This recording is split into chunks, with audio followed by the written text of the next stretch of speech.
Mixing the dream. It was dark now, the night had already begun. The BFG, with Sophie sitting on his head and hand, hurried into the cave and put on those brilliant blinding lights that seemed to come from nowhere. Nowhere. He placed Sophie on the table. Stay, stay there, please, he said, and no chittering.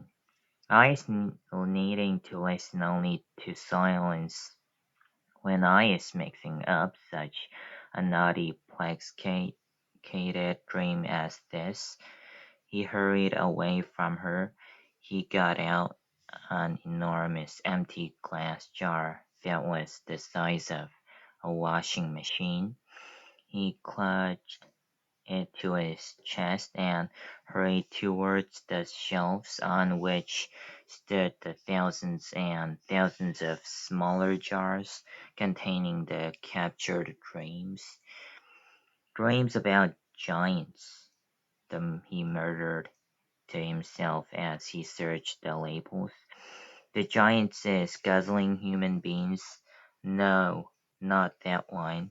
No, nor that one. Here's one. And here's another.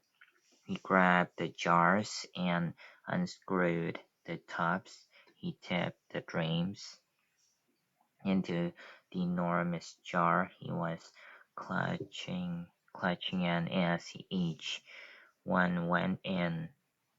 Sophie caught a glimpse of a small sea green blob tumbling from one jar into the another.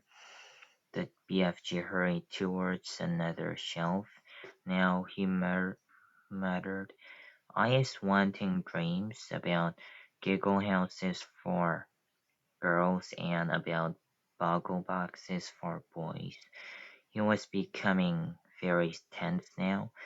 Sophie could almost see the excitement bubbling inside him as he scurried back and forth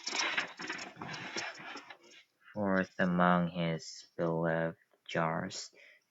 There must have been 50,000 dreams altogether up there on the shelves, but he seemed to know almost exactly where every one of them was. Dreams about a little girl, he muttered, and dreams about me, about the BFG. Come on, hurry up, get on with it, now. Where in a swanky world is I keeping those? And so it went on. In about half an hour, the BFG had found all the dreams he wanted and had tipped them into the one huge jar. He put the jar on the table. Sophie sat watching him, but said nothing.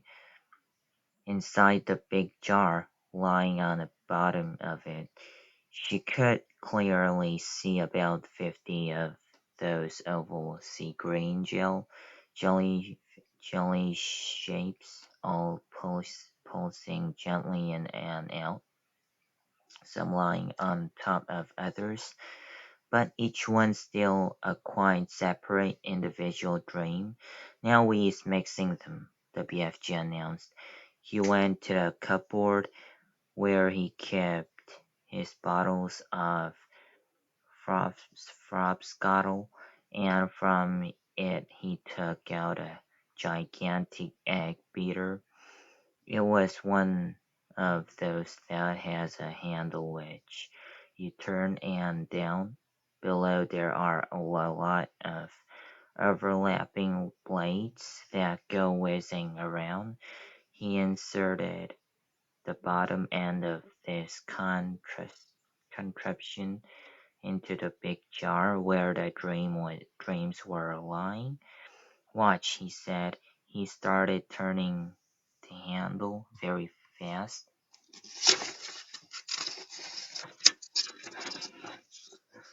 Flashes of green and blue exploded inside the jar. The dreams were being whisked into a sea green forth. The poor things, Sophie cried.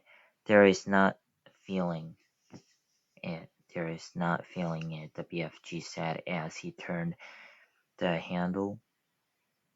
Dreams is not like human beings or animals. They has no brains. They is made of zosimus.